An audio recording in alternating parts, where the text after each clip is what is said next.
wants a fat ass? Yeah? Right? Yeah, having a fat ass as a man is interesting. Because it's tough to find jeans, but you do feel like a bad bitch, you know what I mean?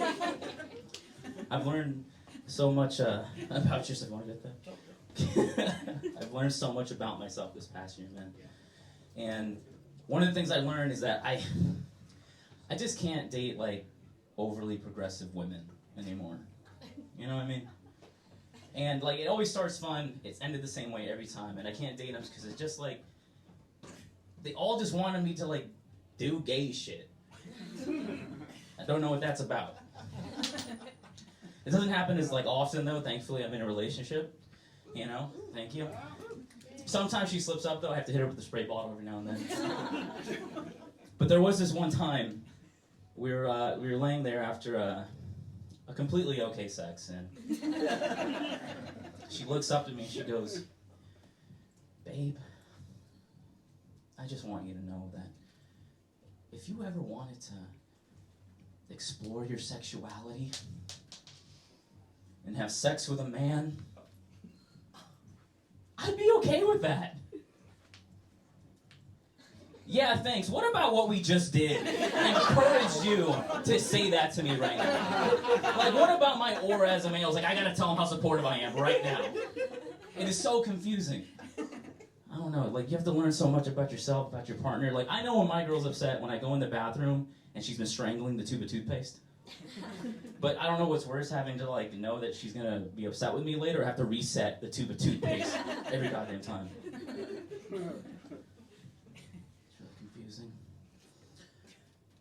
But I was raised in Florida, right? Woo, Florida. We're fun. I was raised in Florida by a white Southern man, and he's my stepdad. Having a stepdad is interesting because, like, it's a complex relationship. The whole time you really want him to be, like, just like your real dad, and he just wishes he could actually love you. So.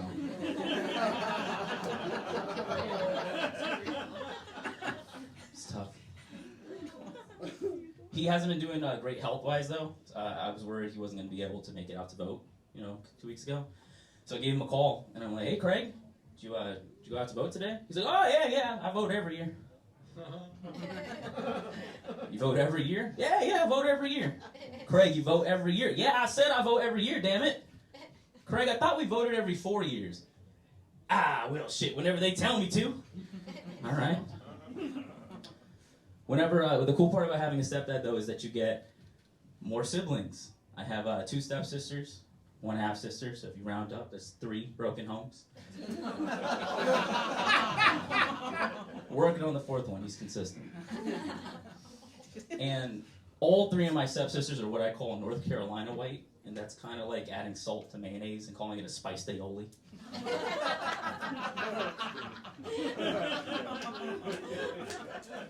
All 3 of my sisters somehow have all on their own accord become alcoholics. And obviously that stressed my stepdad out so much that he has also become an alcoholic. I didn't know that you could reverse inherit alcoholism from your offspring. Seems like we're evolving. But when I found out that my youngest sister, the half-bred, when I found out that she's all right. When I found out she was developing a drinking problem, I gave my mom a call, and I'm like, "Mom, what's going on there?" She's like, "Well, Chris, this is what's happening. Your sister is going down to the Mexican restaurant down the street every Taco Tuesday and getting totally hammered on margaritas. She's finding some random dude at the bar, and she's sleeping with him every week." And, like, that's not the problem. I just need her to stop FaceTiming me while she's fucking our neighbors. Because that's just weird. Yeah. I tried therapy during the pandemic, and I realized that it wasn't for me. And when I say that, people say, "Well, it's just because you probably haven't found the right therapist." Well, I don't know, man. I don't want to have to, like, speed date therapists to find the right therapist. You know what I wish we could do? One big group interview. Bring in 8 therapists, 1 big trauma dump. It's like, all right, my abuela hit me, my cousin touched my pecker. I'm going to open this one up to the group.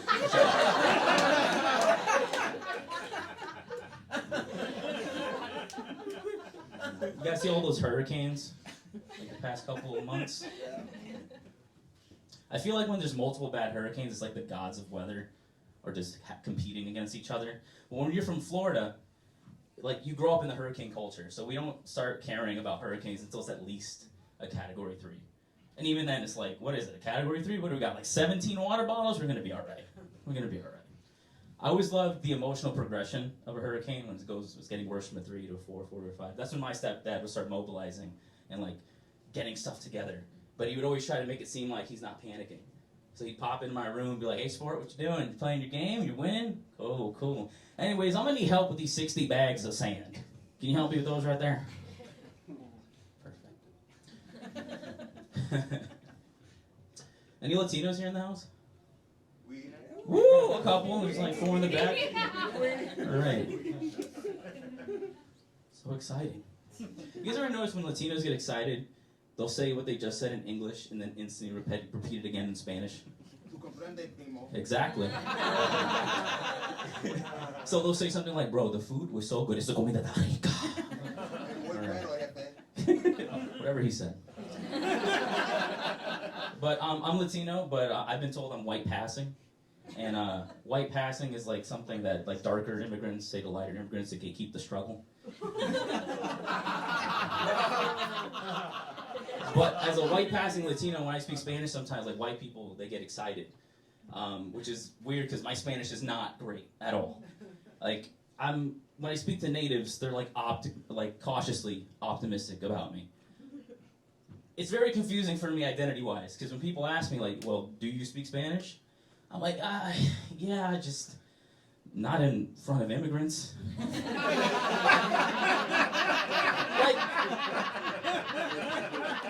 like I'm good enough to get the conversation started, right? Like gain their trust.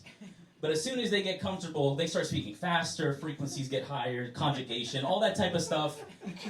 Like they look at my eyes glaze over and they know I'm a total fraud. They're thinking to themselves either his wallet didn't hit him or his mom's white, and neither of those two things are true.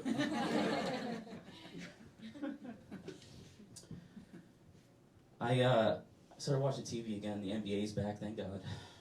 And I saw a commercial that said, let's take a timeout on hate. Just a timeout? Like, what if that's how we actually dealt with hate and racism? Like, you know what? I feel like I've been a little too racist today. I'm gonna take 5. When I get back, I'm gonna have a talk with those Jamaicans.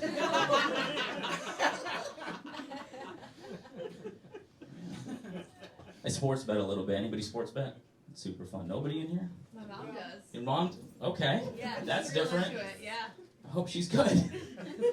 If you sports bet or know anybody that sports bet, there's this one person in your group of bettors that they text you, crack of dawn, where are the locks?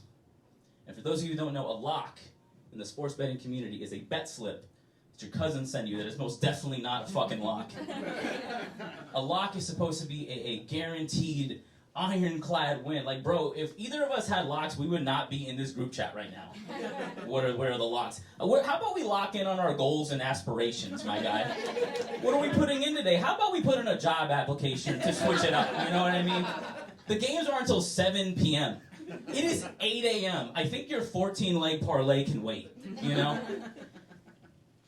Tough. Yeah, man. I love sports, though. I do. I grew up on pro wrestling. And, wrestling fans, surprising. Okay. You would get bullied to be a wrestling fan back in, like, the early 2000s. We're in a boom right now. It's going all right.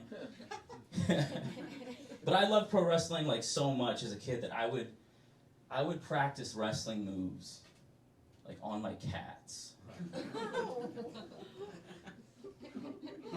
Like, all the time. Just, like, in secret. On my bed. But not before I would actually build a ring out of books. Like hardcover books.